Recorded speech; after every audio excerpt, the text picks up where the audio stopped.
Bienvenue sur cette capsule vidéo sur la lumière au programme de 6e.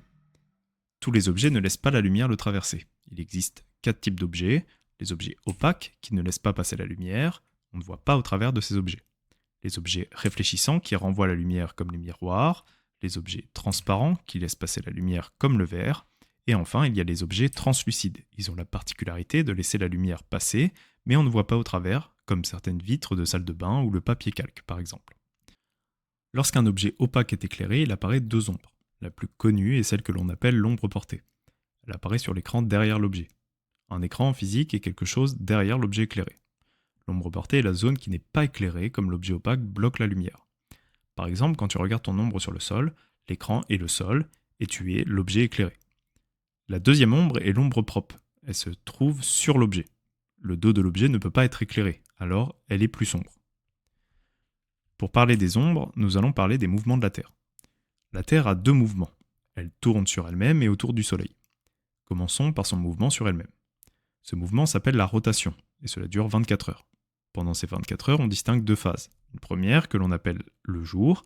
À ce moment-là, nous nous trouvons sur la partie éclairée. La deuxième phase est la nuit. C'est le moment où nous sommes sur l'ombre propre de la Terre. Donc, sur le schéma, on peut voir ici la partie éclairée, et de l'autre, l'ombre propre de la Terre. C'est la nuit. Le deuxième mouvement est celui autour du Soleil. Ce mouvement s'appelle la révolution. Il dure 365,25 jours. Tous les 4 ans, on a un jour de plus pour rattraper ce quart de jour. 0,25 jours correspond à un quart de jour. Cela fait 6 heures. On ne va pas faire une journée de 6 heures, donc on l'oublie la première année. La deuxième année, on rajoute encore 6 heures. On a donc 12 heures de retard. La troisième année, on rajoute de nouveau 6 heures, donc on a 18 heures de retard. Enfin, la quatrième année, on a 24 heures. On rajoute donc une journée dans l'année pour rattraper tout le retard. C'est le fameux 29 février. Il y a parfois des phénomènes très rares, appelés éclipses. Une éclipse se produit quand le Soleil, la Lune et la Terre sont alignés. La première est l'éclipse solaire. Le Soleil éclaire la Terre, mais la Lune se met entre les deux.